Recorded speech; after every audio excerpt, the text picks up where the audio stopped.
step by step on business. That's on my mama, watch me spin on men and split, now I can't feel it. We in the trap, we sold the city on my biddy. Take these diamonds off and show you how we lit it. What up, guys? Welcome to the very first episode of Before the Horn podcast. I am your host, Dino. As well, I got Khalil with me. Yes, sir, bro. Let's kick this thing off, man. And I got my boy, Day. Yes, sir. Episode uno. Let's go. You know what I'm saying? You know, we just three guys from New York and from New Jersey. You know, we love sports, and we always found ourselves talking about sports, arguing about sports. So now, as excited as we are, we get to finally bring the arguments and the talk to the fans. We get to talk to y'all about it, get to see what y'all think about it. But for today, for our first episode, we will be covering the UFC, the 291 fallout. You know what I'm saying? There was a lot of big stuff that happened there. We're going to be covering the Spence and Crawford fallout. That's going to be a great one. We got the Jonathan Taylor, what's going on with him and the Colts right now. That's definitely need to be something that need to be talked about. And we got what Sean Payton. We got what he was talking about and his comments that he made towards other coaches in the league.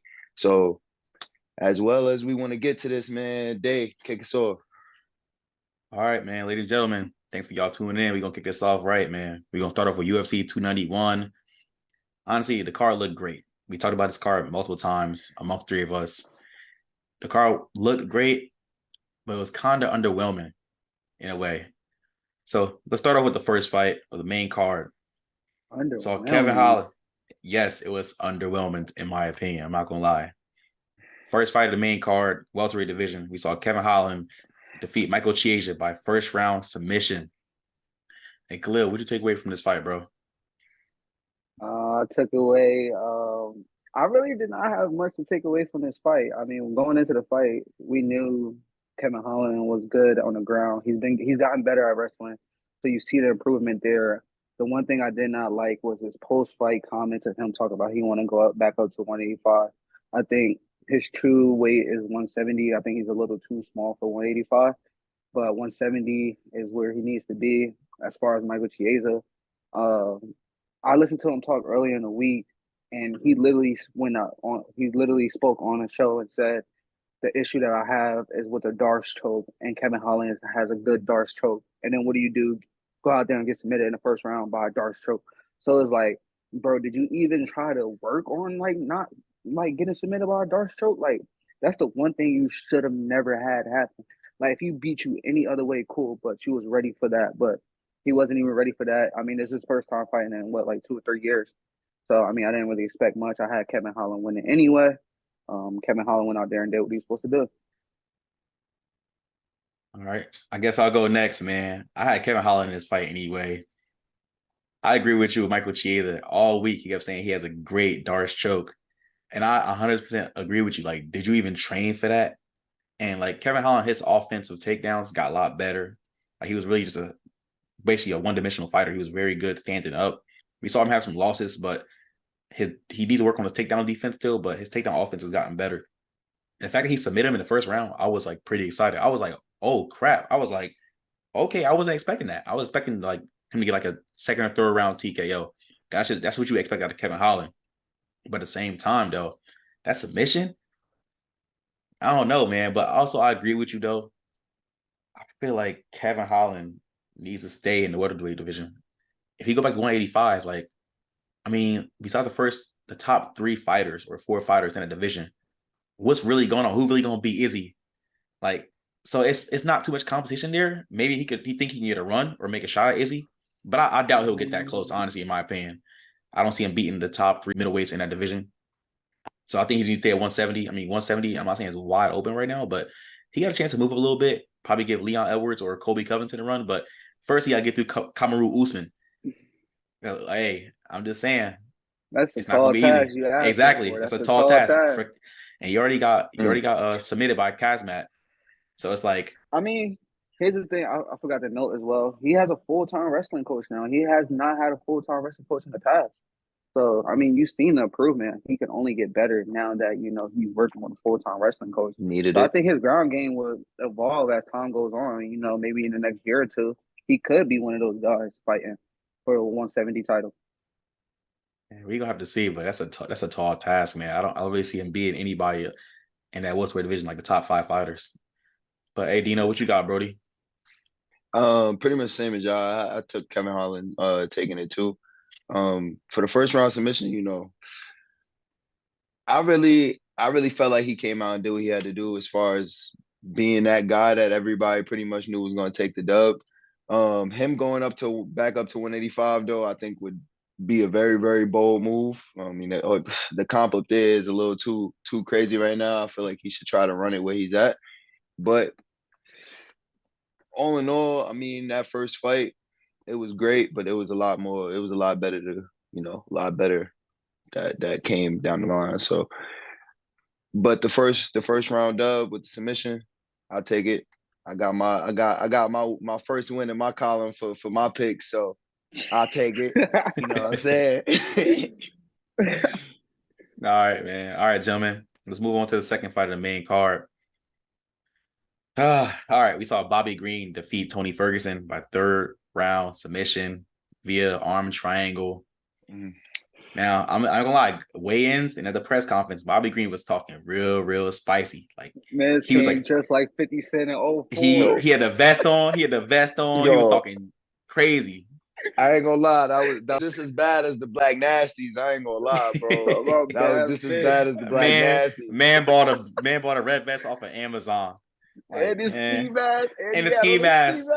I'm like, bro. What is all up he had with to do you, was man? get shot. He would have been 50 for He would sure. have been for sure. But hey, honestly, man, I'm gonna start this one off. All around dominant performance by Bobby Green. I mean, I predicted Bobby Green to win this fight anyway. I personally think Tony Ferguson is done.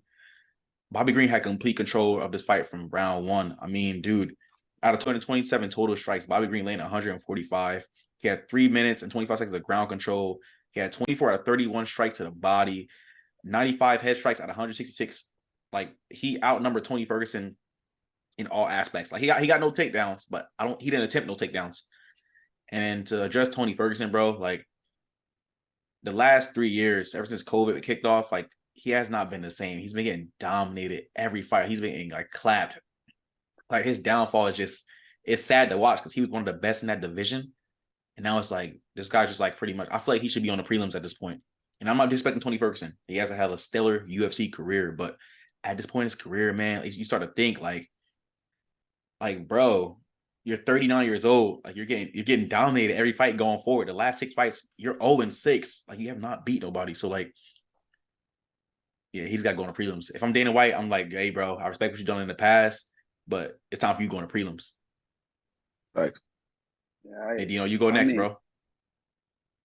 Man, really, if you watch that fight, Bobby Green pretty much dominated the whole fight. I mean, I'm gonna give my hats off to Tony Ferguson because I thought it was gonna be a TKO earlier than that. For it to end in a submission.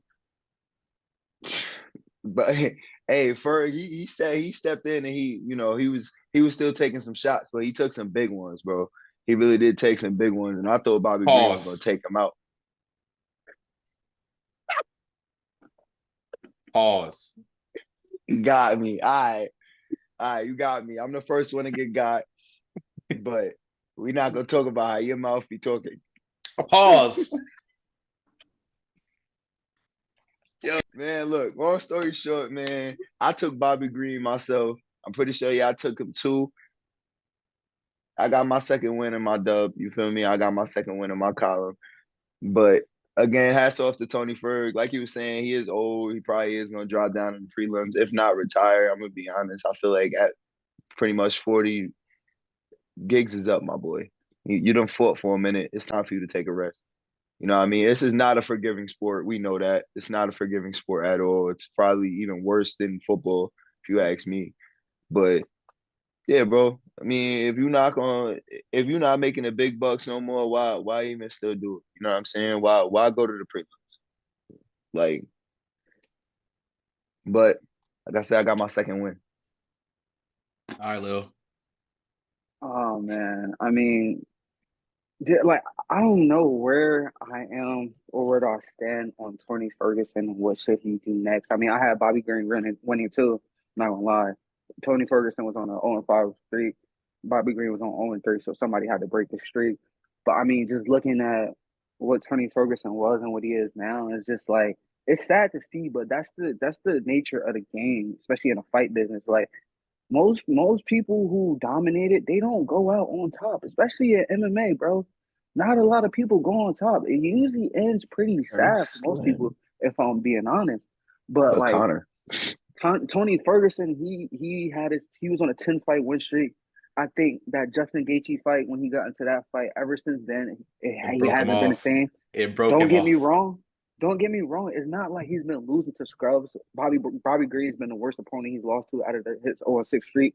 Like he's not been losing to scrubs. He's been losing to ranked guys who's up there, top 10 quality fighters. But I mean, like it's kind of getting bad for him to the point where it's just like you don't want to release him. He earned his way to not get released, but you have to kind of push him to retirement at this point. Because like I don't know how many more times you can make that walk to the octagon, get beat, and still want to do it again. That's the fighter spirit. But at some point in time, you have to realize in yourself, like, hey, I don't have it no more. I'm not what I used to be. I can't compete at the level I used to compete at. I think it's time to throw in the gloves. But oh man, it was a Well, did sad you sight see to the see, in my odds? opinion. Yeah, I mean, I seen the odds. Bobby Green was favored. He was the biggest Oh, favorite on the yeah, main card, Bro, like biggest. yeah, he rightfully was, so. Yeah, bro. He was it was favorited crazy. higher than Yeah, everybody, and for It that was to be rightfully the crazy. worst so. person that you lost to, for that But to be the like, worst person that you lost to, and you was that big of an underdog. That's just but crazy. Come that on, just bro. shows how far down he's been dropping Yeah. over the last since 2020. That's Hmm. how far down he's been dropping. And it's not like, he's in these quality like he's in these close fights and then he's just not getting, the nod from the judges or something happened late. No, he's getting choked out, he's getting knocked out. Like it's ending bad. Like he literally got put to sleep in his last fight. The fight before that, Michael Chandler put a foot right to his face and put him to sleep. Right Like here, bro. it's just ending bad to the point where like you either need to save yourself or somebody in your camp needs to save you at this point and call it a career. You had a good career. Arguably, you'd probably be in a UFC Hall of Fame. So I mean, I don't see what's the reason to keep fighting. You're not top level. You don't have a path to the championship at all. All it is collecting checks. And, it's pretty much telling the guy like, yeah, you need to go find another way to make money. Yeah, you usually don't want to do a person like that, but you gotta go find another way to make money somehow, some way, somehow. But fighting Hard is pill not to it for me no swallow. more. It's a hard pill to swallow. It is, man. All right, man. Let's move into the third fight of the main card. We saw in the heavyweight division, Derek Lewis. He defeated Marcos Rogerio de Lima by first round TKO in 33 seconds. Now, I'm gonna start this one off, man. Derek Lewis, I was a huge fan of this man. And I feel like after he lost to Daniel Cormier in like 2019, 2018, I think that's where his decline started. He lost several fights in a row. He fell out of the top 5 for the heavyweight division, in my opinion. Well, I mean, Yes. not after that. He still fought for the interim belt. Well, yeah, I mean, he lost to Cyril Gane. That's what I'm saying. So Yeah. it's like, in my opinion, like he was barely top 5. Let me correct myself. But I feel like this is probably going to bump him back up. It's crazy how he came out flying, just like Jorge Masvidal, with that flying knee. When he went moving like an offensive lineman, he moved like a linebacker and went for that flying knee off the bat and it landed. I was like, are you serious? I was like, it's no way. Yeah. And it was over after that. Like we saw old-fashioned Derek Lewis with a unique twist in the beginning. Like we've never seen that before out of him. And his celebrations at the end, his post-fight celebration, the man took off his shorts and Sometimes you opened just gotta his let it breathe. and let his junk breathe. Like he opened up his compression shorts, let his junk breathe. He's comedy, man. I'm happy that he won this fight, bro. I said I'm a pretty big fan of Derek Lewis, man. Happy to see him back on the map. But can he keep elevating his wins and get back up to a heavyweight title contention? I mean, let's be real. The heavyweight champion right now is John Jones, and I don't think Derek Lewis could beat John Jones in any type of fashion. I don't Nah, think Derek not Lewis at could all. beat. He can't beat Stipe. He can't beat Cyril Gane. He can run back with Tai Tuivasa. I think that's how you say his name, but Steve it's Austin. yeah, Tuivasa. Or I don't. Spivak. We gotta see, man. But what do you think about this fight, Khalil? Uh, I mean, this is the. I mean, I didn't expect him to come out with flying knee. That was crazy. One, but I mean, to speak on what Derek Lewis could be worse after this, like, this is the first time in a long time he's actually been in shape. Like, my man showed up 264.5 with a six pack at weigh-ins. Like, my boy actually had a six pack. Most of the time, like, when he get in the octagon, he looked out of shape. He looked like he cut the weight just to make weight. He looked like he didn't train. Some of the stories I heard, like, it was a struggle just for him to make weight. Like, he had to cut a lot of weight very last second just to make weight for these fights. But this is Derek Lewis when you do it the right way. You do it as a professional, and you actually take care of your body and take care of your craft. So I mean, I've always seen Derek Lewis as one of these good but not great fighters. You're not going to go out there and beat Derek Lewis if you're not a great fighter. Like, he's the gatekeeper for the heavyweight division in my opinion. If you want to be in a talk to be a legit contender for a title, you have to beat Derek Lewis. That's it. That's just me in my opinion. If you could beat Derek Lewis, you can compete with that top echelon. If not, you're below him. You're just not ready to take that next step yet. And I think that's what it is. I think that's just where Derek Lewis is in his career. I don't think he's going to be worthy enough for a title shot. I don't think he could do anything with an Aspinall or Cyril Gahn or any of those guys, let alone John Jones and Stipe. I'm not even going to talk about them, but just talk about the guys that's knocking on the door for a fight. I don't think he could do anything with them. But like I said, you could run it back with Spivak. You can fight Tai Tuivasa again. Those is really where he sits, and that's where people mark themselves if they're a great fighter or a good fighter. So, in my opinion, it was a good win for Derek Lewis. Now he has the most knockouts in UFC history. He finally broke the tie with 15 now. I can't wait to see what's next for him. Hopefully, he builds off this win.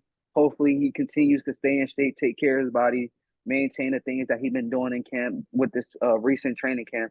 And if he could do that, I mean, like I said, I don't think he could win a title, but he'll be right up there, back in that top 5. All right, Dino, what's up, bro? Man, and for my first L of the day, man, I bet against Derek Lewis. Just going back to look at his track record, like you said, I mean, just looking at it, he wasn't very healthy. I thought he was gonna come out there and I thought he was gonna catch an L, but he came out with that flying kick, and I had to walk away from the TV for a second because it broke my heart a little bit. But I mean, kudos to him. I mean, all three of us, we was not expecting that. I was expecting a little fight, but sheesh, I that was was expecting Derek crazy. Lewis knockout, though. I will say that I was expecting a Derek Lewis I wasn't knockout. expecting a Derek Lewis knockout. Mm-hmm. I was expecting it to go to the distance and he was gonna lose. Oh no, Truthfully, no. that's what I was expecting. Even if Derek Lewis was to lose, I did not have it going the distance either way. Yeah, nah. Y'all thought it was both gonna be TKO off, right? Yes. So somebody was getting knocked out. Somebody get knocked out. DeLima's a big puncher. He's a big puncher. Somebody was getting knocked out. It was just a matter of who. I knew that. I knew he was a bigger puncher than DeLima. I knew that, but I thought, like I said, I thought I was going for I took my first L though, but all right, I'll take it. All right, let's move on to the co-main event, man. We saw somebody make their light heavyweight debut, Alex Pereira. He defeated former light heavyweight champion Jan Blachowicz via split decision and the most controversial fight of the year, in my opinion. And it's July. We had a lot of fights this year, but I think this is one of the most controversial fights. I don't know if this is the most controversial of the year, but this is just it's up there on top of the other controversial ones that's been on record with the UFC. It is pretty controversial though. I mean, as far if you want to rank them, this one up there. No, it's definitely controversial, but there's a lot that's happened this year. I mean, I question a lot. Oh yeah, as far as the judges, yeah, especially the judges. The judges, y'all gotta get drug tested. Y'all gotta start getting drug tested too. See, I'm weak. This is the bad thing too. Like when it comes to the fight game, it's like you don't finish a guy, so you leave it in a judge's hands. You leave it into somebody's opinion on who won, and it's like there's really no clean criteria to say like who wins or who loses. So like I think that's the hardest part when it comes to UFC is like what's the criteria? How are you scoring these fights? That's what we need to know. That's what I need to know. I'm being honest. All right. Well, yeah. Well, Khalil, you might as well start it off, man. Like, what you think about this fight, bro? So I pick Alex going into this fight. Not gonna lie, that had me. Alex won, so 4-0 tonight. But I'm gonna be honest. I think Jan won that fight. I mean, especially coming out in the first round, completely dominated in the first round. I mean, he kind of did what he did to Izzy, in a fight. That's what he did to Alex in that first round. I mean, I think he had about 4 minutes of control time on the ground in that first round.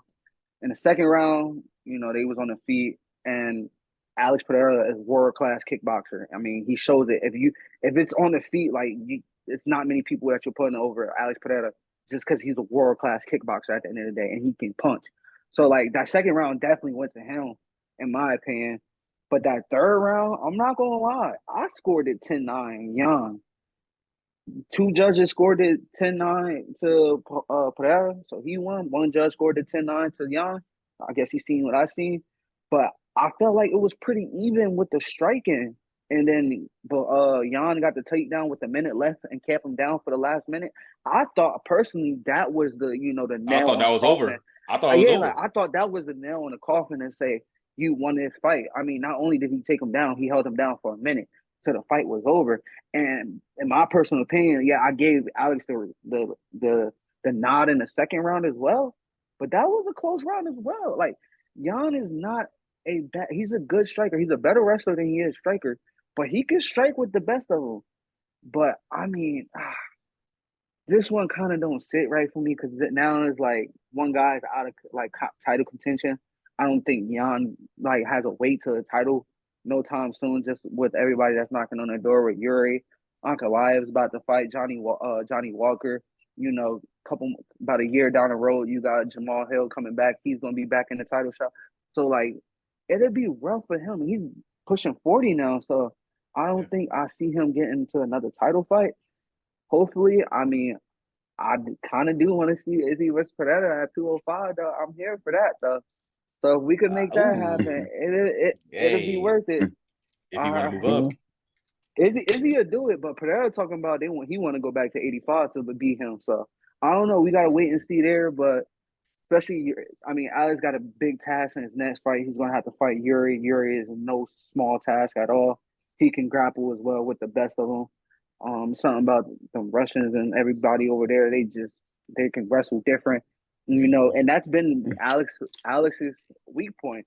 And don't get me wrong, Alex is big from 85 to 205, but he does not have a size advantage like he did at 85. Like these guys are big too. Yuri is big. Jan was big. Jan used his weight to his advantage in that fight. But I mean, we'll see what happens. I guess Alex is fighting Yuri next. That's the next title fight. So yeah. Okay. Talk to us, Dino. Man, I mean, Alex gave me my third dub for the day, so I was happy, but I don't really think he won. We all seen the same fight. We all had the same prediction, but we all didn't see it going that way. I mean, I had this fight as fight of the night. That was my pick.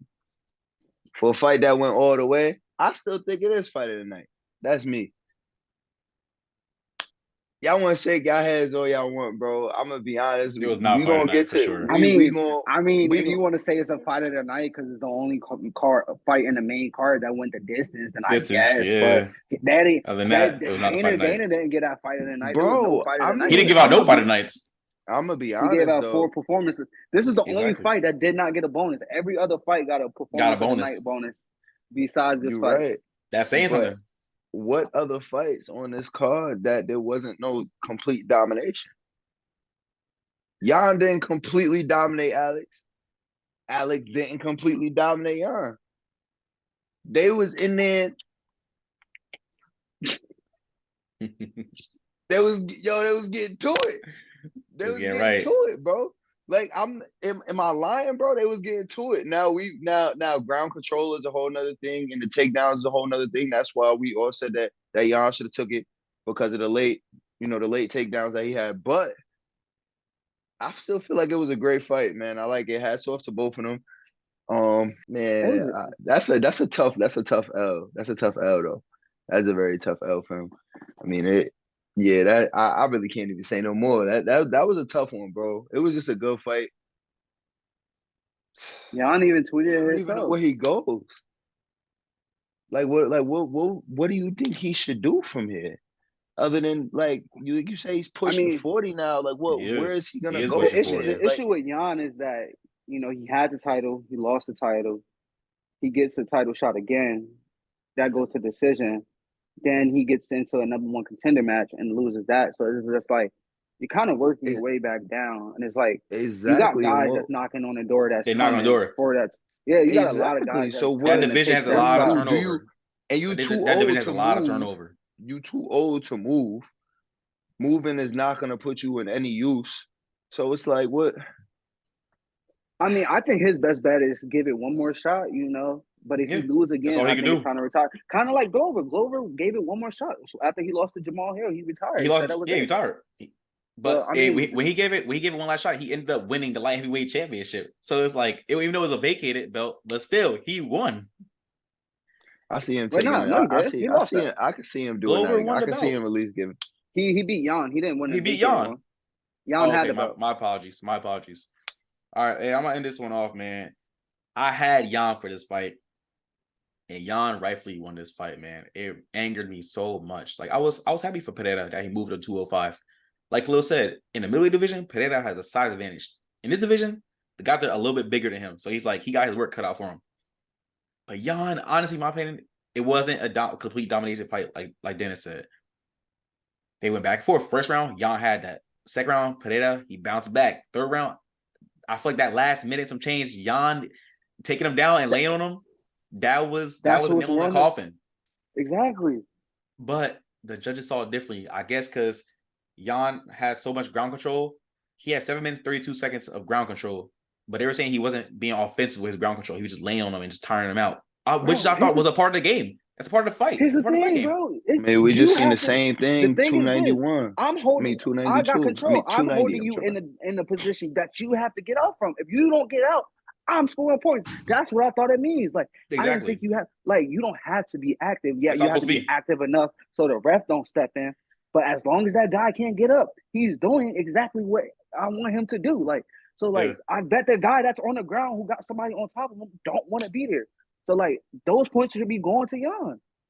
Yeah, honestly, it was just disappointing end result because I felt the same way Jan reacted when he reacted after they said when Bruce Buffer announced the winner.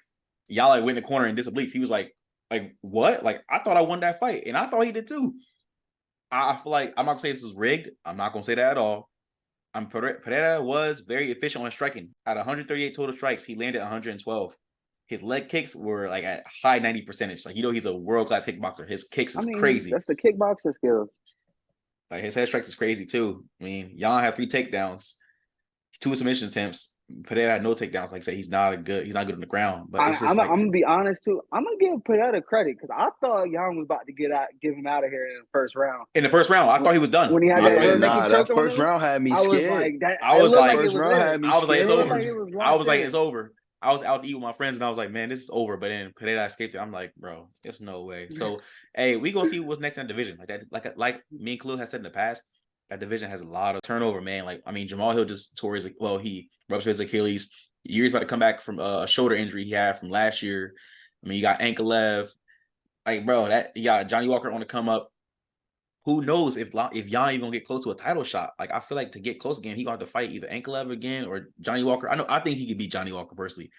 But when Jamal Hill come back from injury, like who knows? That division it's so up in air. But honestly, Khalil, you think Pereira gonna fight Ankalev for the vacated belt, or you think he gonna fight Yuri? I think who's next to get that shot if he's healthy is Yuri. If not, the winner of Ankalaev and Johnny Walker. But from my understandings and what I've been hearing, rumors and stuff, that Yuri will be healthy enough to fight. I think the beginning of next year they aiming for him to fight. So I think that'd be the fight to make. And then maybe the winner of Johnny Walker and Ankalaev. Maybe Jan can get in there with them, toe it out with them, and probably see if he get it. But after that, I mean, you still got Jamal Hill that'll be back in about a year or two. So Yeah. the What you timeline is think? just tough for him to get back It to that is. spot. I'm not gonna lie. What you think? Who you think's next for Pereira? Dino? I mean, bro, That whole thing is just stacked, bro. Like it's Lil, you just named like 5 different matchups. Like, like I really, bro. I'm gonna be honest. I'm gonna have to just let God take that one, or I'm gonna have to let God and Dana, y'all gonna have to Dana, figure Sean that one Shelby, and out, them man. boys, the matchmakers. Yeah, the matchmakers, man. Go ahead and whip something up. Y'all give us something good every time, man. Y'all don't never fail. So go ahead and whip something up. All right, man. All right, well, let's move on to the last fight of the main card. We have the main event in the lightweight division for the BMF, baddest mother effer. Justin Gaethje defeats Dustin Poirier, a second round TKO via head kick. Now, all right, let's talk about Herb Dean, how he slid in that baseball slide with the elbow. That was comical. Hey, y'all go look that up and watch it on YouTube or on Instagram. That was pretty comical. But besides all that, man, Justin Gaethje, nice to see him bounce back, man, after winning against Fiziev a couple months ago in March, after the previous losses before that. Every time Justin Gaethje faces a good opponent, I ain't gonna lie, he folds, in my opinion. He loses, man. We've seen it before, man. We've seen it. What? He does. We've seen it with the big opponents. He loses against the high name opponents. He does. Let me know if I'm tripping or not. Look up the fight records, man. Look up the fight stats. But we're not gonna talk about that, man. We're gonna talk about He's how he your was the favorite underdog. fighter's favorite fighter. Stop. It was a pick'em. I don't want to hear that underdog. It was pretty much a pick'em. It was It a was. pick'em. It was, but I mean, Well, for the no, for real. They say he was a pretty No, nice he size was like underdog. plus 125. That's damn near a pick'em. All right. Well, he won. He got y'all some money if you bet on him. But hey, I'm not gonna lie, bro. I picked Poirier. I thought Poirier had it because I'm like, Justin Gaethje, he gonna fold again in the big fights. Like I don't be trusting him in the big title fights or big main events. I'm like, he gonna lose, bro. But he shows you a complete opposite. Like there was no ground control or ground attempts in this fight at all. It was straight standing up. And the fact that Gaethje got him up out here in the beginning of the second round is pretty impressive. He got Poirier. Yeah, he got his redemption from fighting Poirier. Now what's next for Gaethje? Like we gonna talk about that at the end. I'm gonna let Dino go.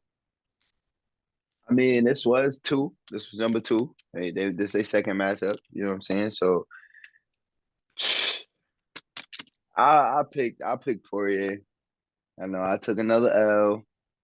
You know what I'm saying? But it hurt to watch it happen. I mean, round one was a great round one. I'm gonna be honest. I don't really even know who I would have gave it to in that round one. They both. Who would y'all give the round one to? Oh, wow. I don't That one know. could have went That's either tough, way, man. It Bro, could, honestly. yeah. I'm gonna bro, say Those 10-9. like I'm bro. gonna say 10-9 That was a Gaethje. great round one. That was a It great round was. one. I I'm gonna say liked it. Gaethje won round one. To come back and see Justin come out there and just knock him out in round 2, that hurt my heart. That hurt my feelings. I'm gonna be honest, especially since I took another L. That definitely hurt my feelings. But I mean, the round one was great. It definitely had potential to be the fight of the night, truthfully. But man, that knockout in the second, man, that hurt, bro. Like I was not expecting that. I wasn't expecting him to lose. If he lost, definitely not by TKO. I don't even know what's next, man. Lil, what you got next, man? I know you got the matchups in your head already, Dana. Now you let I him talk about mean, the fight first. so like looking at the fight, like we already knew what this fight was going to be. There wasn't going to be no takedowns. There was not going to be no grappling, no none of that. Mm-hmm. There's going to be 2 guys in the middle of the octagon swinging it out. That's just what it is.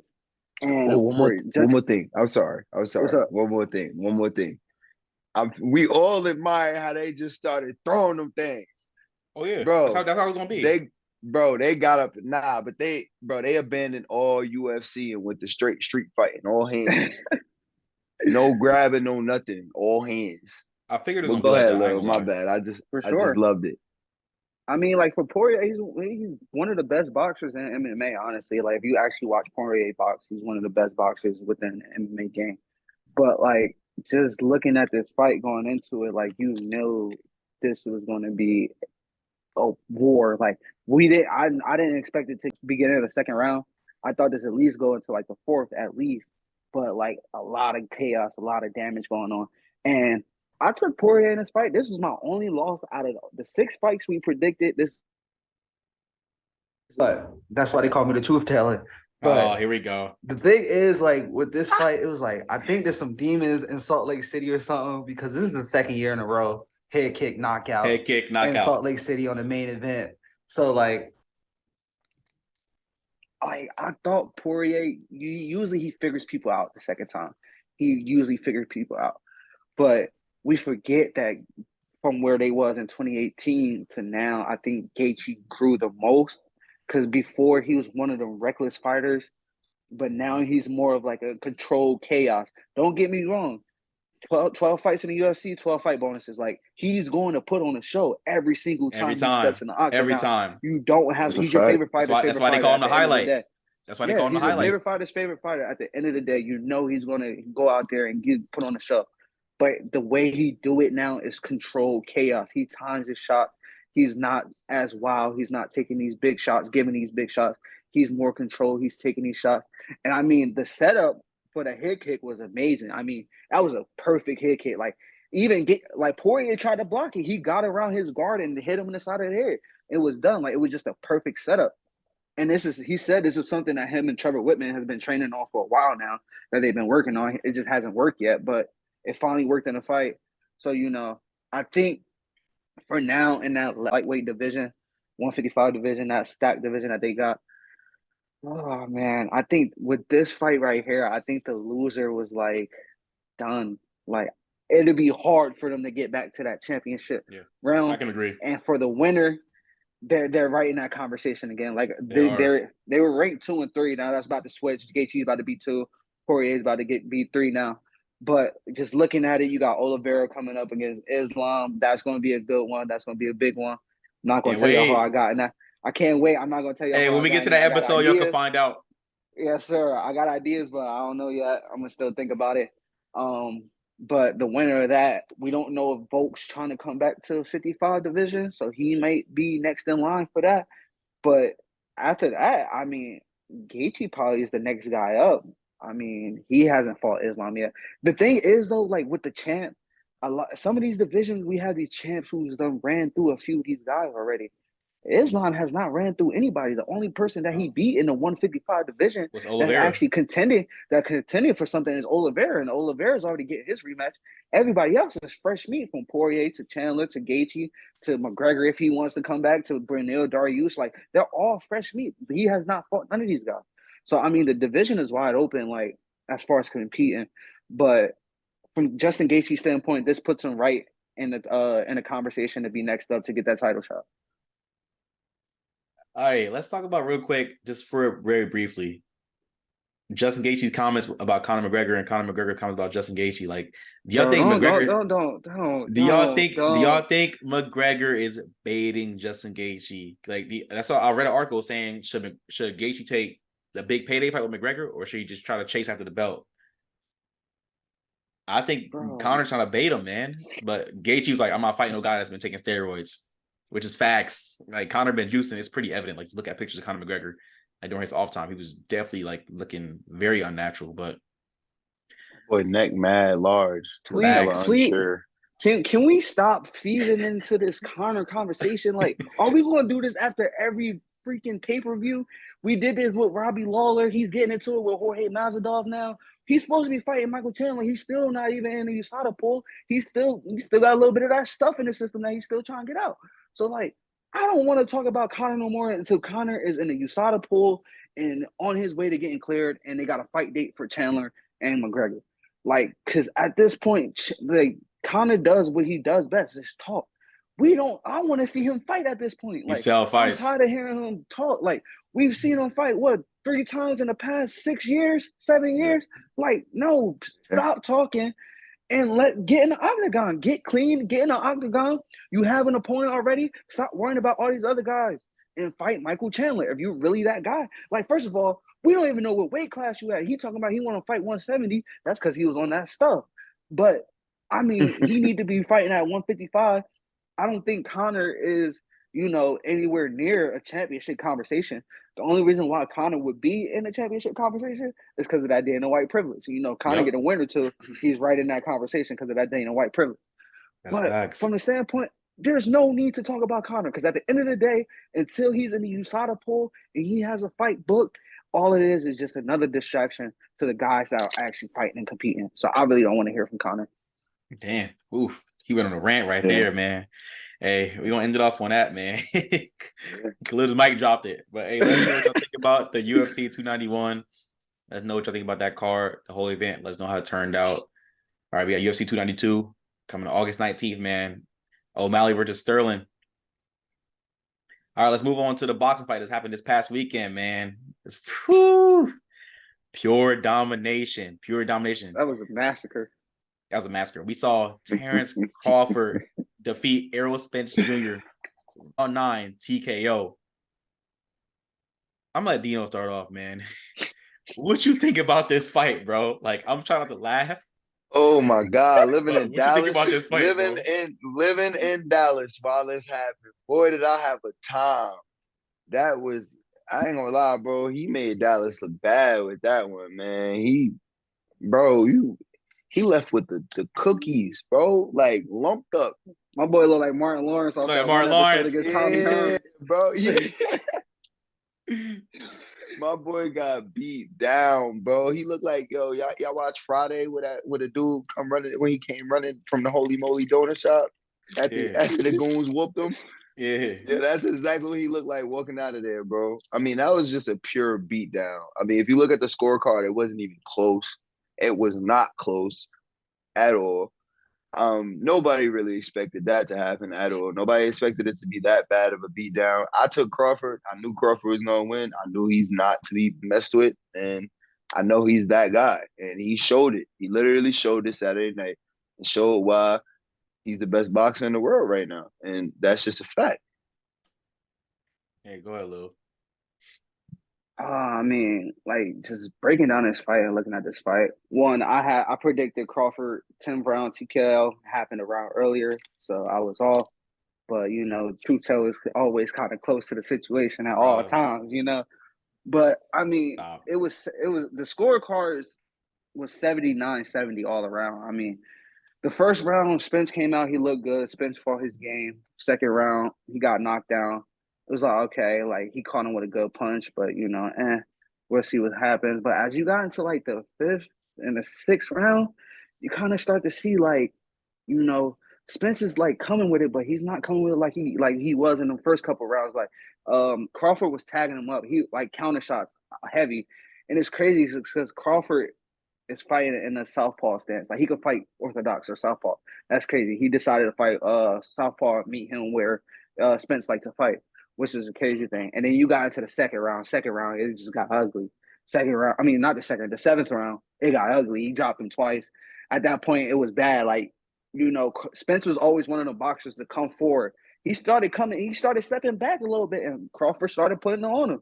And from that point on, it's just like you knew it was a matter of time before he got him out of there. And then you go into the 9th round, and ref was just like, I've seen enough. Like, that was like a pure master class on how to box and how to do it. Like, we haven't seen boxing this good. I'm gonna be honest, I haven't seen boxing this good since Floyd, in my opinion. Like, there's a lot of good boxers out there. But, I can agree with that. But the way that he did it from the 1st round to the 9th round, how you pieced them apart, that's like how you do it. Like, if you're getting into boxing and you want a blueprint on how to do it, you watch Bud Crawford and how he dismantled Spence. And Spence was one of the best fighters in the world, bro. In the world. And he made him look like he was nothing. He made him, boxing got a lot of them fights, like big name versus just another guy, for the payday. Spence looked just like another guy, bro. And it was crazy to think about that Spence held 3 belts in that division. But now you have Bud Crawford, 2-time under 2 weight classes, undisputed champ. I mean, I'm going to let Dennis go, but I got a question I'd love to get your opinion on. I already went. Hey, it's my turn. I mean, my turn, day one. I'm sorry. What's up? Hey, all right. I'll end this one off, man. I ain't gonna lie. The first round, I was like, okay, Spence showing us. He like, I'm here. Like, Spence was showing us, like, hey, it's not gonna be as easy as y'all think it's gonna be. Like, I'm still that guy. Like, and Spence is, like I said, one of the best in the world. But once that round 2 knockout occurred, it all just fell apart. And you see Crawford just picking him apart. Like, ants on food on the ground. Like, it was so bad. Like, it was just so bad. Like, it's not much to talk about. Like, the ref was like round 9. Like, after that, he was like, yeah, it's over. Like, Spence looked so beat up, bro. It was so bad, man. And I'm happy Spence took accountability, saying like he just wasn't himself. Like, he just got dominated. Like, he gave respect to his opponents. He make no excuse or nothing. But it's like Crawford showed y'all, like, yo, I could do this now. He's undisputed champion. Like, pure domination. Pure domination. So that's really much all I gotta say for that fight, man. Shout out to Bud, man. He fried the big fish, man. He shut everybody up like he said he was, bro. Hey, Crawford, that dude. Right. So we all picked Crawford though. But Lil, go ahead with your question, bro. So I got 2 questions. One, is the Crawford the #1 PFP fighter in the world? Ooh. Yeah. He might be, not, bro. He just might be. If I not, think then Crawford. That's my only question. I think Crawford. He just might be. Yeah, I'm gonna say yes. Yeah, I'm gonna have to go with Bud Crawford on that one as I'm well. gonna have to go with him. Yes. But second question as well, what's next for Spence? What do you think is next for Spence? Man, look, He said he wants an immediate rematch in December. Do you think that's a smart idea to do? Get the immediate rematch. I mean, he does have the immediate rematch clause in his contract, so if he wanted, he could get it. Do you think that's the best thing to do for him right now? No. I would say sorry. no, man. Nah, I'm gonna let Dino. You go ahead, bro. I'm sorry. That was too much of a beatdown, bro. You didn't show us enough that I honestly, for me, going into that, I was honestly hoping that it was gonna be a great one so we could see it again. I'm gonna be honest. You don't really see too much good boxing no more, bro. You don't. So I was like, yo, bro, let's try to make this 2 boxing matches. You feel me? Give us a good one so we get another one. I don't see anything that says, yeah, Spencer's on his level to give him another shot to beat him. It wasn't close. It wasn't close enough for me to say, yeah, Spence got a chance. Nah, I don't think he has a chance. I'm sorry. I think it's gonna end up the same way, if not earlier. I'm gonna be honest. But I think Spence should go for who's ranked in the 3rd spot right now. And that's Ennis. I mean, I think the IBF came out and said if Spence don't exercise his contract, Ennis gets is a mandatory next fight of that Bud Crawford's fight. And I'm here for that fight as well. I would love to see that fight. I'm gonna want to see it too. But I'm gonna be honest. I'd rather see Ennis and Spence right now. I'm gonna be honest with you. Crawford has literally put that gap so far between him. It's not even close. And like that #1 to #3 spot is so far the way he whooped up on Spence, bro. I don't want to see Crawford right now unless somebody do you think Crawford's doing that to everybody, or you think this was just one of them one-off situations, style versus style? His style was just so much better, or is like you think Crawford just go out there and do that to anybody who comes at him? I think he can go out there and do it to almost anybody. I think he can personally. I think he could do it to most people. Now, here's the thing. Spence compared to the rest, I feel like Spence in that bracket, I feel like it's Crawford, Spence, and then Ennis. Here's the thing. Ennis is so far ahead from who's left. Crawford is going to smoke anybody past Ennis. He already smoked Spence. Come on. Give me somebody that's giving him. No. I'm not saying he gonna smoke him. He gonna beat him. So like honestly, who? Hold on, I got you. So do I think Spence should get an immediate rematch? I mean, I agree with Dino. That was too much of a beatdown. I don't want to see that again unless Spence really gonna come out and like give us a good fight this time. But I don't see him beating Crawford again. But besides that, man, I think it's either Ennis or the interim champion Sisu or Jamel Charlo. Jamel Charlo name came up a lot. Oh, Charlo. They was going. And I don't know if you've seen the video, but Crawford was going at Charlo after he's knocked down. In the stands. He was knocked after he knocked him down. He was talking jump to him in the stands. I'm here for a Charlo fight too. That's what I'm saying. I think it's gonna be Charlo. I think it's gonna be Charlo. I'll be honest, like I don't like. I think like stylistically, like Bud like style was just so good for Spence. I don't think he can do that against everybody. I think Charlo can give him some problems. I'm not gonna lie. Saying, bro. That's what I said. I like Charlo. You're not gonna smoke everybody. I'm trying to tell you, you're not gonna smoke everybody, but I think Charlo got the best shot in my opinion. Then Ennis. I don't know, bro. I just feel like that's too much of a gap. I would like to see that Ennis and Crawford fight, though. I feel like that would be a good one. I still got Crawford for a TKO early. I'm gonna be not really too early, not too early, not earlier than the 9th. maybe around that same time. But I'm gonna be honest, bro. I just feel like Crawford really showed that he's on a different level.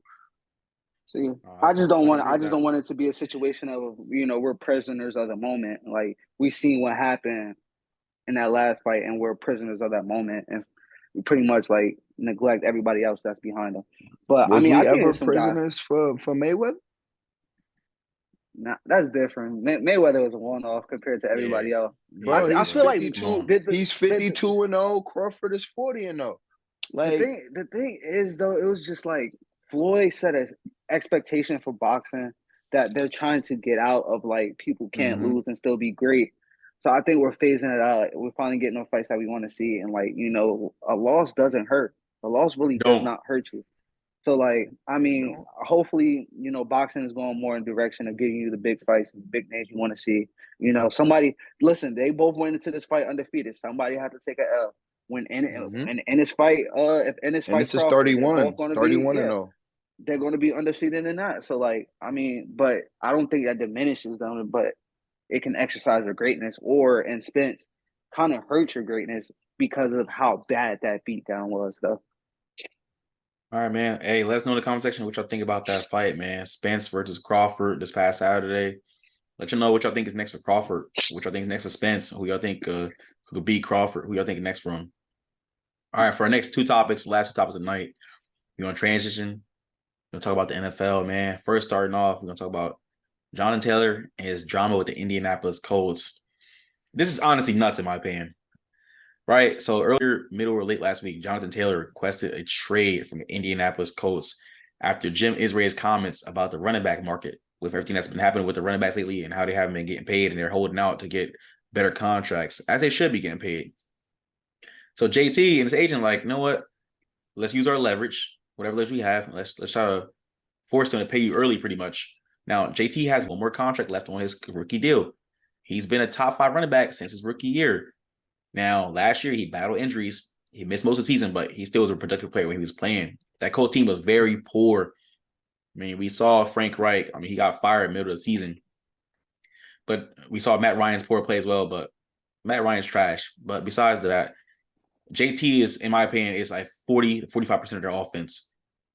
So not having him there, like, it's a lot going on. But I'm going to start this one off, man. How do we feel about the situation? I think JT and his agent are just like, they just trying to use their leverage. But in a way, the Colts organization, they not going for none of it. Jim Israel already said, I'm not trading nobody. I'm not trading JT, man. New head coach Shane Steichen that they offered from the Philadelphia Eagles last year. He's an offensive coordinator. He already said, like, no spot is guaranteed until he sees you play. It's like that's the mentality he's coming in with. And then Shut up. that's what he said. And then GM Chris Where, Ballard, like, GM Chris Ballard was like, no trades on the table for JT. And he think that JT and his agents are pretty much like trying to pull a fast one in a way. They're trying to use leverage, but like they don't really have no leverage. That's what the coach organization is saying. But yeah, honestly, who knows what's gonna happen with JT? If JT don't play week 1, man, or he sits out, Colts are done. All right, let's be real. Like the Colts are in rebuilding mode right now. They just hired a new head coach. They drafted a quarterback with their first round pick. I personally don't think their quarterback is that good. I mean, he has a lot of raw talent, but that talent can be worked on. His tangibles can be worked on. But I don't think Anthony Richardson is a good quarterback at all. I mean, I don't think he should have been taken that early. I think there were other quarterbacks better than him. He's just more athletic than them. But hey, that's the first part of this JT situation. Khalil, what you got on this JT situation? I mean, they're first of all, the owner needs to shut up. First of all, he needs to just stop talking altogether because like he's just making the situation worse. Like we're talking about a guy just a year and a half ago was in an argument for MVP who had over 2,000 all-purpose yards and 20 touchdowns. Like with Carson Wentz as your quarterback, a shell of himself, Carson Wentz. Like you have not had anything good in this offense in years since Jonathan Taylor's been there, right? He got there. He's going into his 4th season. His rookie season, he had a shell of himself, Rivers. God damn, I can't think of his first name, Rivers. He was a shell. He was on the back in his career. He went for over 1,400 yards and 12 touchdowns as a rookie. Followed that up sophomore year with over 2,000 yards and 20 touchdowns with Carson Wentz as a quarterback. And last year he battled injuries. He missed 6 games, but he still gave you over 1,000 all-purpose yards and Mhm. 4 touchdowns. So like with Matt Ryan, with Matt Ryan as your quarterback. With Matt Ryan, like you giving him so all three of his years, he has subpar quarterbacks. Subpar quarterbacks. You don't have a legit number 1 wide Mediocre receivers. I'm sorry. I like Michael Pittman, but he's not a number one. You don't. You're like that's yet. like yet, you think Saquon's the whole offense in New York?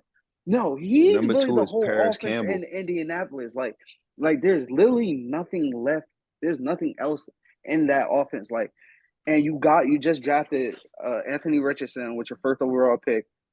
He's only played 13 college games. He's going to need snaps. He's going to need protection. He's going to need a safety valve, i.e., a Jonathan Taylor.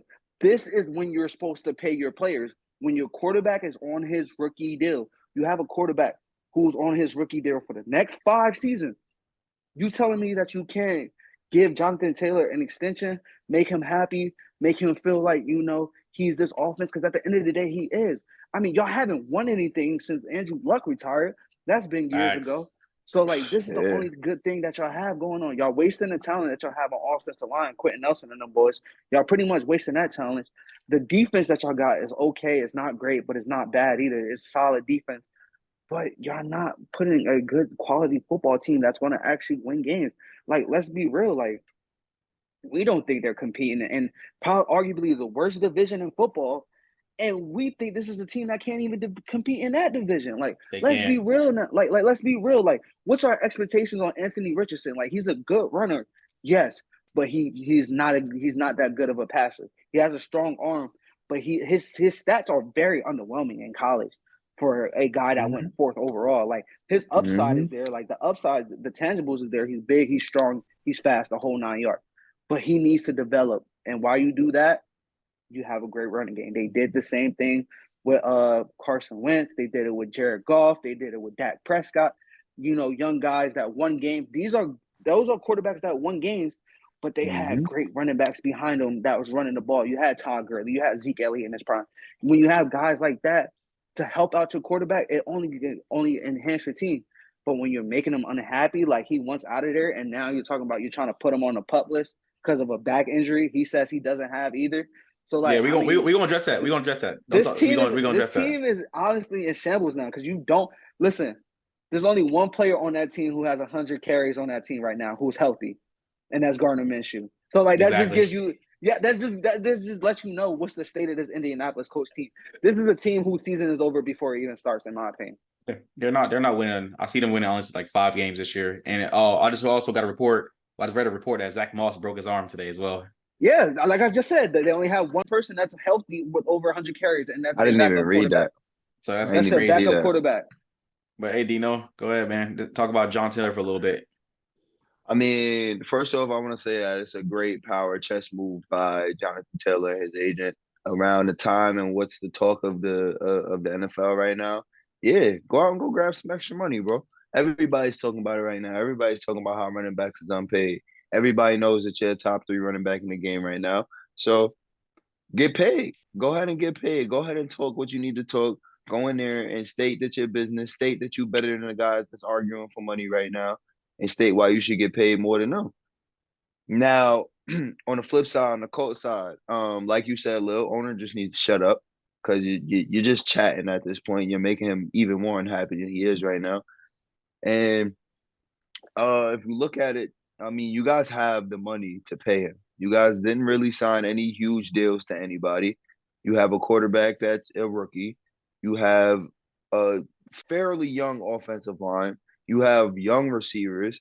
Everybody's young on that team. The offensive line is probably the oldest on the team, to be honest, and they're pretty young.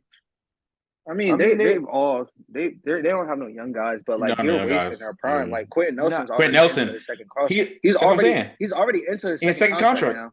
He's all pro. He was all pro multiple times. Yeah. So it's they're not getting any younger. They're not getting any younger. Exactly. So for y'all not to pay him or not to give him an extension is just mediocre on y'all end, especially when he's that caliber player. That not on y'all team, but any team that he goes on is going to be a difference maker regardless. Y'all want to say he's not in trade talks? Cool. Y'all put him for that goofy. Man, we'll get on that after I'm done with this, man. I honestly, y'all just need to pay the man. It makes no sense. If he's coming to asking for money, get a man his money. Plain and simple. He's our best player. He's your whole offense, really, at this point. You don't know what your quarterback's gonna give you. All of us, everybody really chalks him up as a bust. Here's So the thing, bro. They don't even have a Daniel Jones. Like, let's be like, for all we think of Daniel Jones, they don't even have that. Like, they don't even have that.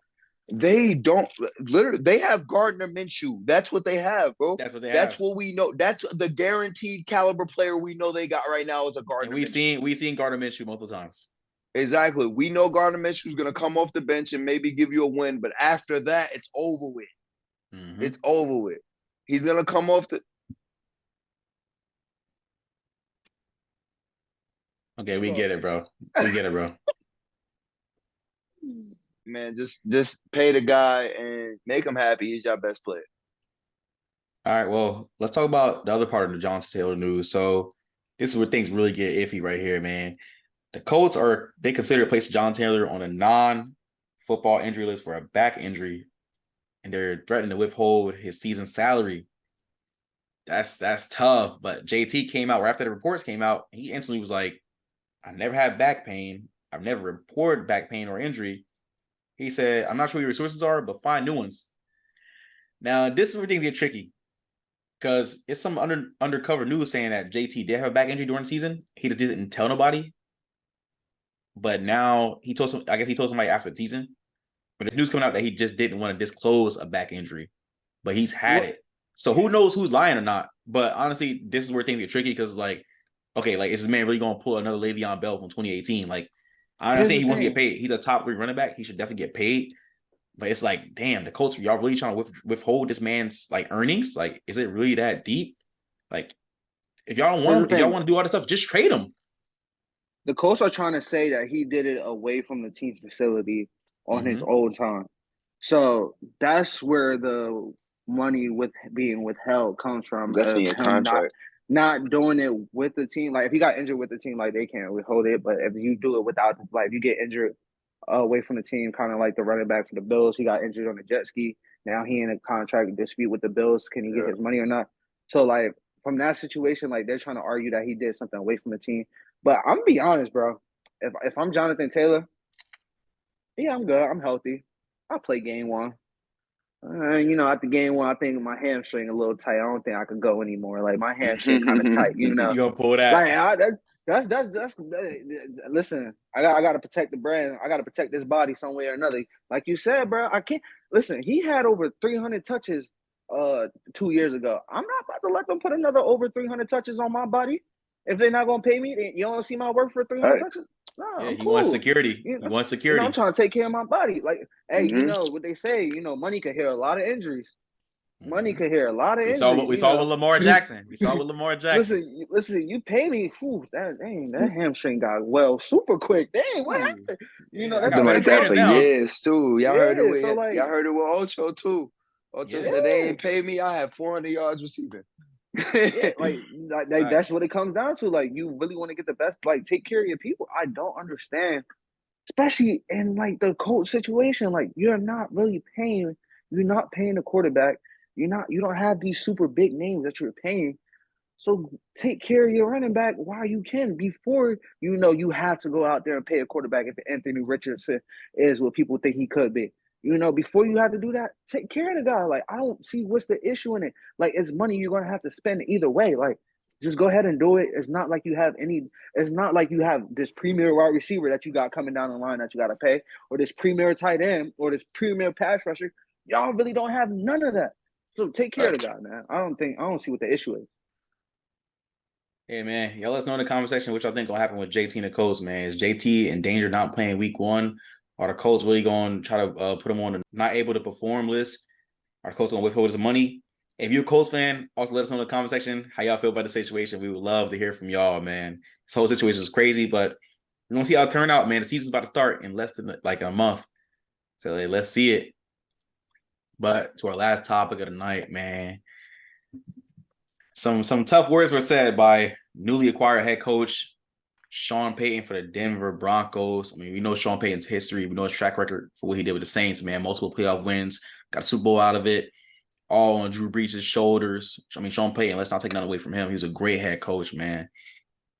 But Sean Payton earlier has stated to former Broncos head coach and now Jets offensive coordinator, Nathaniel Hackett, he said last year was one of the worst coach jobs he's ever seen in the history of the NFL.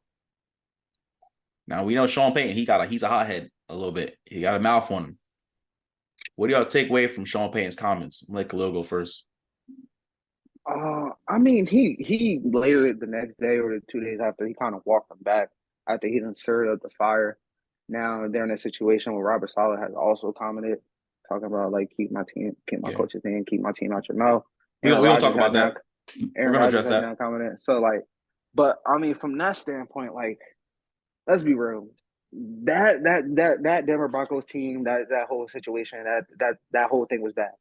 Dennis, me and you watched a couple games together last year, and we were like, bro, why are these games on TV? Like, bro, why? We bet on them every week. Oh, like, it felt we like bet it was on them. prime time Oh my to begin the God. season, and like they were all terrible. Like, bro, what are we watching?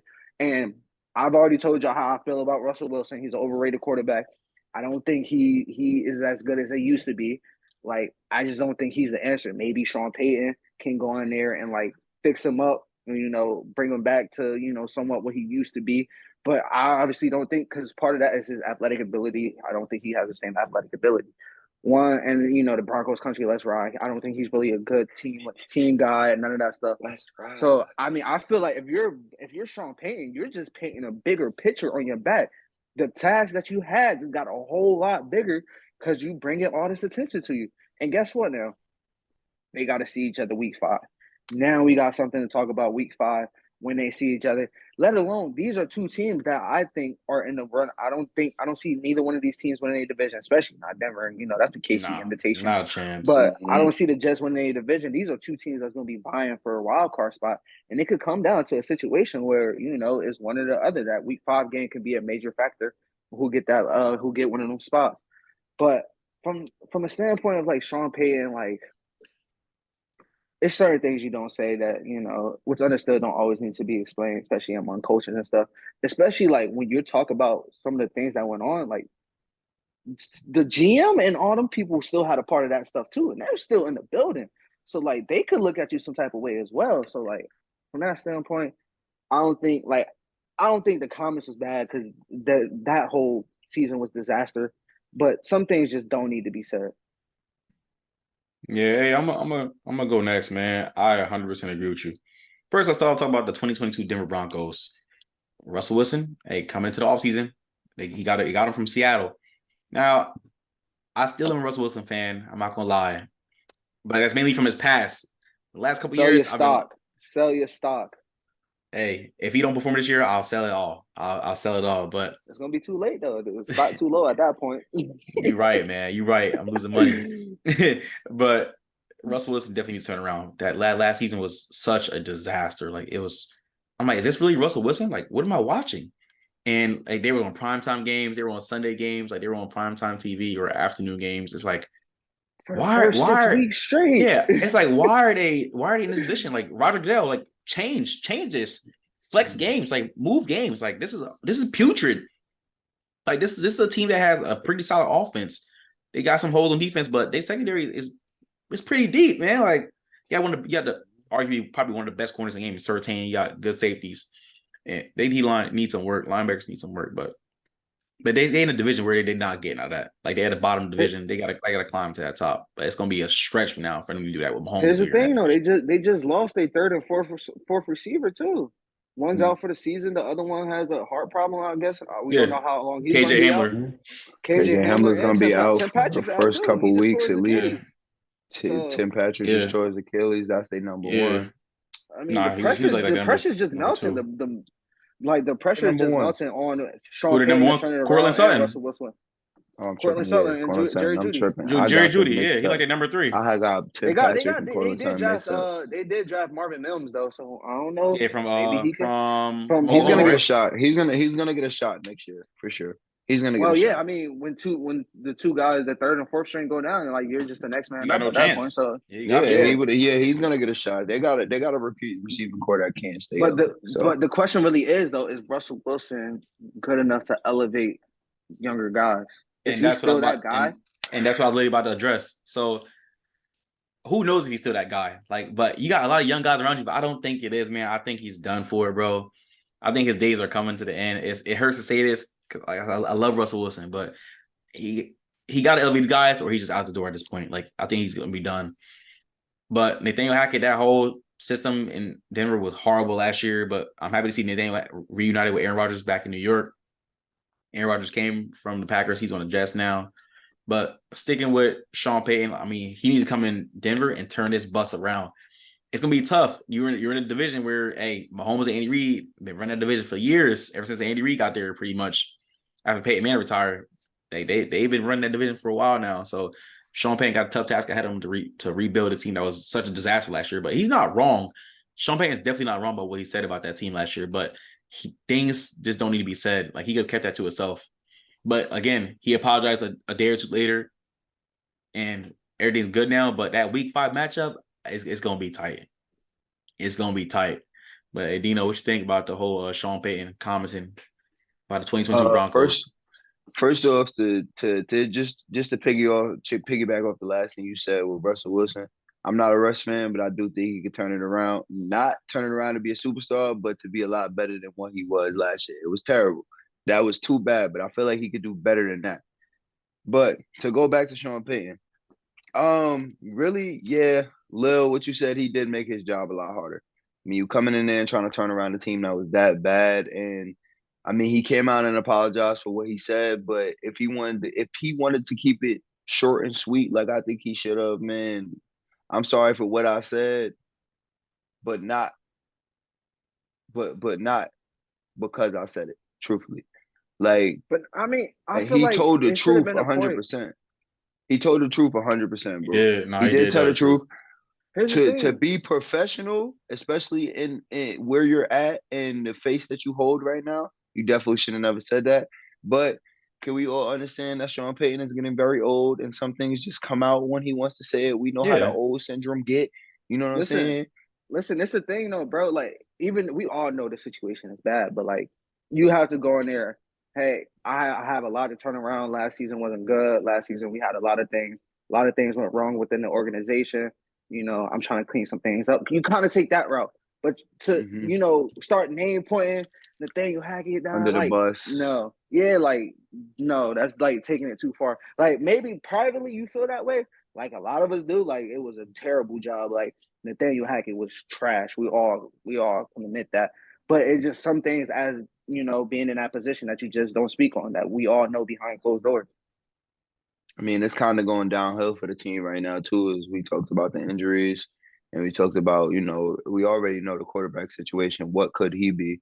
But he's losing key players. I mean, Cortland Sutton is his number one, but KJ Hamler, I'm gonna be honest, is a very, very good number two. That's a sleeper, if you ask me. As Whoa, long as he can whoa, stay We whoa, gonna healthy. forget about whoa. Jerry Judy? Put some respect on Jerry Bro, Jerry Judy's Judy name. does not Yeah. stay healthy, bro. He was my favorite receiver coming out of college, bro. But he's been don't get me started on Jerry Judy, bro. I could go on all day about Jerry Judy, bro. He he the reason I do the snap down. You feel me? At practice, you know what I'm saying? Look like I got no ACLs, Hey, bro. I ain't gonna But lie. look, Hey, Jerry I Judy got footwork and route running ACLs, crazy. bro. I got ACLs, bro. He There's don't got got one no left. ACLs, bro.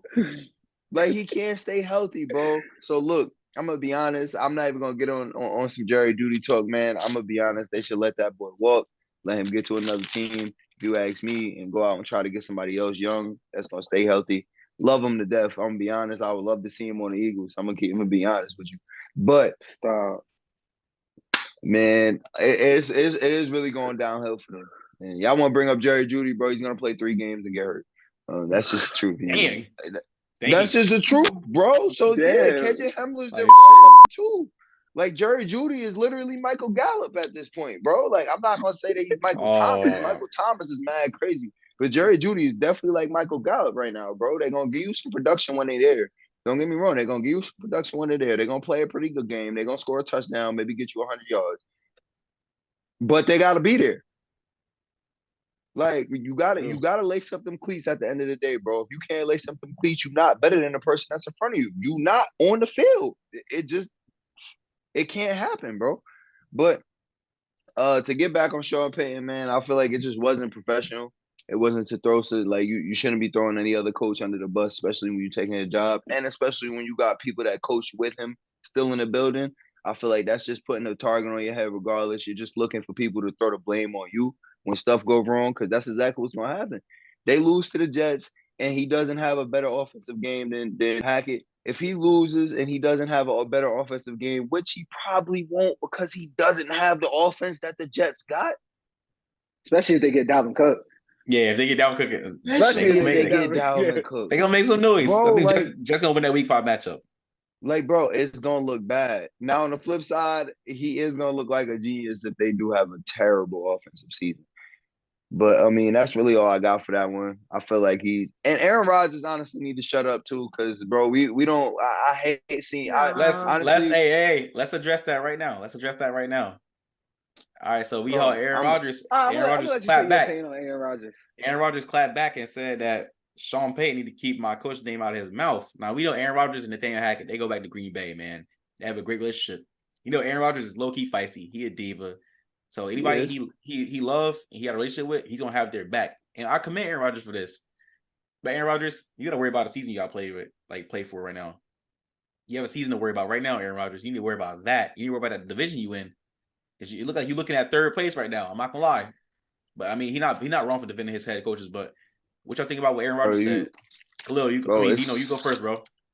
It's honestly, bro, I don't want to hear your mouth, Aaron Rodgers. I'm sorry, bro. I mean, we all said it. You just said it. He's a diva, bro. I'm gonna be honest. I like Aaron Rodgers. I love the legacy. I feel like he's definitely a first ballot Hall of Famer. Oh yeah. All that. I like Aaron Rodgers as a player, as a person. Y'all know why I like him. I can't say it on this because this is gonna get aired and everything. But y'all know why I like Aaron Rodgers as a person. You feel me? But I feel like in the business aspect, bro, leave the chatting to the chatting with the coaches, bro. Get out of that. You got enough to go on. If your OC goes out and coaches a terrible game, who's that gonna fall on? Him and you, because you want to sit there and run your mouth. Don't worry about what they got going on, bro. If you watch that and you seen what happened there, you probably sitting there agreeing with him. Now you wanna stick up for him. Cool. You want to stick up for him because the lights is on you, the media is on you, they talking to you. That's cool. But just hush it, bro. Just hush it. You already do not have you already looked at as a problem for the Packers when you was there, as far as you running your mouth and everything else with the media. Don't do that in New York. You're starting already. You just got there. All right, you just got there. Just shut up, bro. Just show that you can shut up. All right? Just show that you can shut up. Just show that you don't got to put your 2 cents into everything. That's all I'm saying, bro. I don't have a problem with you sticking up for your coach. That's cool because y'all go way back. Whatever, that's your buddy. Probably, went to your wedding, whatever. Cool. But this is a business at the end of the day. It's a business. Coaches is going to talk. You're not a coach. You're a player. Zip it. All right. Hey, Khalil doing a lot of face making over there. So what you got to say, bro? I'm not about to sit here and let y'all bash Aaron Rodgers like this, okay? I'm not bashing him. I love Aaron Rodgers. I love Aaron Rodgers, bro. But bro, I committed him as a whole. You was telling me to shut up. You feel me? Y'all talking about all the situations that has happened pretty much in Green Bay. Let's be real. Since he got to the Jets, he's been nothing but a model citizen and a model franchise quarterback for the Jets. He did the offseason program, something he really never did in Green Bay. He's hanging with the young guys. He's connecting with the young guy. He just gave them back $35 million. He did take a pay cut. Sign people. He did take a pay cut. Let's be real. Besides him telling Sean Payton, keep my coach name out your mouth, and him defending his coach, what else have we really heard from Aaron Rodgers? We heard a lot from Sauce Gardner and Breece Hall and Garrett Wilson. We heard a lot from them guys. They've been doing a lot of talking since Aaron Rodgers got there. But since Aaron Rodgers really has not been doing no talking. He's honestly been real quiet, just, going out playing football and not really saying too much. This is the first thing he really said, and they've been in training camp for 2 weeks now. This is the first time we really have anything notable from Aaron Rodgers that he's actually said. So from that standpoint, I'm not going to sit here and let y'all bash Aaron Rodgers. I feel like Aaron Rodgers, since he's got to Who the is Jets, has bashing turned. Aaron Rodgers? Y'all, I Yeah, said bro, Aaron we're Rodgers. not bashing listen, him, bro. No one bash him. I said he can be a I diva just sometimes. think- I'm not I saying just he's a think diva he right should- now. I just commended think- him. I commended him. Here's the thing, though. He has not done anything wrong in New York yet. I agree. So He so hasn't. I'm not going. I'm looking at it from, this is a new Aaron Rodgers. He's not the same guy he was in Green Bay. He hasn't, until he makes noise and actually pulls the diva stunts and the Aaron Rodgers type things. Like, he's honestly even been mentoring Zach Wilson to probably come back and take that spot. Maybe he can, maybe he can't. But like, honestly, there's nothing really bad to say about Aaron Rodgers within these past about 6 months. Nah, look, I'm not saying nothing. I'm not trying to bash him or anything like that, bro. I'm not even saying he did something wrong. Like I said, it's cool that you want to stick up for your coach. But what I'm trying to say is shut up before it get worse. Worse. That's Like, what let the I'm coach saying. do their Before part. you dig yourself into Yeah. this situation. Worse, like, Because- how? You like, let's Bro, be real. You can't, you as Aaron Rodgers, you can't paint a bigger target on your back, bigger than what Robert Saleh has already did, what Garrett Wilson has already did, what Sauce Gardner has already did, what Brees Hall. Like, what they said, nobody can stop this offense. Yeah, Super Bowls in our future. They've been saying all this. Aaron Rodgers haven't really been saying much. So, like, there's a lot of other people that's been bringing targets on their back. I don't think Aaron Rodgers is the reason why they got a target on the back. Target on the feel like back Aaron is Rodgers 'cause never really, them feel guys like can't never stay out really the media. talked about how good his offense was, though, bro. You never hear Aaron Rodgers talk about stuff. No, like that. he'd go out there and It's play. everybody But else you in hit, the media. you never. But that's my point, bro. When it come to AR never performs. talks about football. Bro, this is a Every man that time won he's in the MVP media, back to it's back. He's a something that got to do four-time MVP. other than him on the He's floor. a four-time MVP. You never heard him talk about his offense. He won back-to-back MVP Exactly, 2020 bro. and 2021. He never talks Unanimously. about football, Yes, you bro. have. Before, Aaron Rodgers is real passive Man, aggressive and real the senile most you on ever how he heard is talk. that they don't want to bring in receivers for him. Beavers, That's it. exactly. That is it, bro. Devontae Everything Adams. else, That's everything it. Aaron else Rodgers, is him doing drugs. I may play next year. It's I may him not play beefing. next year. We're going to see how I feel. Oh, I didn't even know who won a Super Bowl. I was on a darkness retreat. Like, come on. Like, some of the stuff Aaron Rodgers was saying in the past is like, come on, Aaron, let's be real. He hasn't done none of that. He hasn't done none of them senile Aaron Rodgers manipulation things that he been doing in Green Bay for the last couple of years. That's the point I'm trying to get at right now. Is that, bro, you're doing good. Just keep it that way. Yes. I don't think. Don't dig yourself into a bad situation that just got to do with beefing with another chatter, team is bad though. Like telling another coach he to just keep standing my he just coach standing name for on. his he just standing up for his offensive coordinator, That's which it. I don't see nothing That's wrong it. with it. But at the same time, I don't see nothing wrong. I don't that see be nothing that. wrong with it. Let that be with I don't let that see be nothing between wrong with Sean Payton and Nathaniel Hackett. Yeah, let that be with that. Leave it to them. Leave it to That's them. it. Leave it to them. I mean, it's been past that once Rob Saleh jumped in it. Everybody else been jumping in it ever since. Again, bro, that is Leave it to the coaches. in the organization, bro. You are a player still. Be a player. Be a player. Don't worry about what they talking about. What's going on up there, bro? Don't worry about that. You're Aaron. Why you worried about it, bro? You don't need to be worried about that. You are up there. Let's be real. As a big name franchise, whether you're Mahomes, whether you're Josh Allen, Joe Burrow, they talk about the team. They kind of talk about you too. They feel like they're taking a shot at you too. Let's be real. As the quarterback, especially facing a franchise, you feel like you're kind of taking a shot at them too when you're a big time quarterback. Man, there ain't no more Brady's and LeBrons in this world, man. I got a question. Just man. shut up and play. I got a question. Would y'all have an issue? All right, Close. So would you have an issue with it if Zach Wilson said this? Yes. Because Zach Wilson's trash. Wilson, yes, he's trash. He doesn't have no room to talk. He doesn't. That's the thing. He does not have room to talk. He trash. Like let's be real. There's only X amount of quarterbacks that has room to talk. The Mahomes, the Josh Allens, the Burrows, the Herberts, probably. But like these mid-tier quarterbacks, like Kirk Cousins barely have room to talk. Tua barely have room to talk. Dak barely have room to talk. Because some of the things just say they're like But when you're a big name guy, like you could get away with stuff like that because like you're really the organization. You're representing the organization. Like you're the face of the organization. So that's the only reason why I don't have an issue. Like if it was like Zach Wilson, like yes, I have boy, shut up, go practice. Like, but it's not. It's Aaron freaking Rodgers, 4-time MVP, Super Bowl champion, Aaron Rodgers. So like that's the difference. That's my only difference there.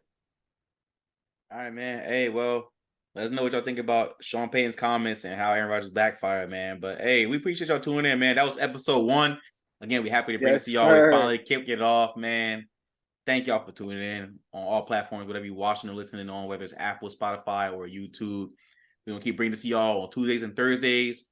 Pending any changes in our schedule or any situations that come up, we will notify y'all and let y'all know on any type of platform. Make sure y'all follow us on all our socials. And I'm gonna let Dino take it off from here, man. Tell him about it, Dino. Yeah. So with our page, man, we got our Patreon.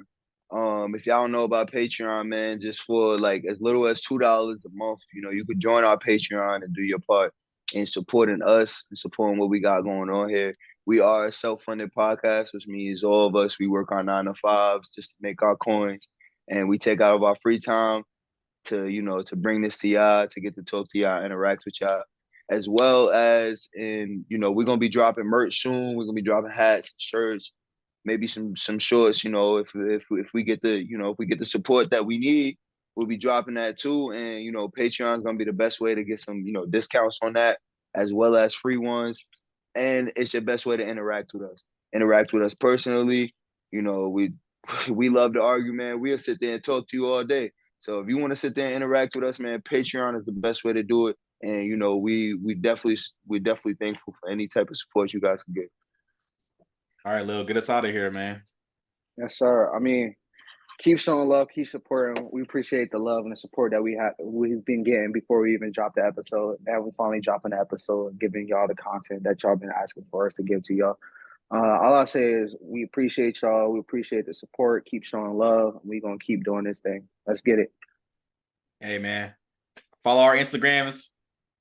It's in Instagram, the corner Twitter, of the box. Snapchat, I'm saying? TikTok. Left We got corner. it all. Left corner. Left corner.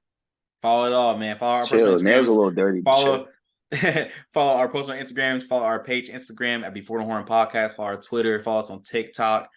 Hey, we gonna be posting on all that, man. Again, we appreciate y'all coming out, listening, or watching. Thank y'all tuning in to episode 1. Appreciate love and support. We out. Let's go. Yeah, Sirski.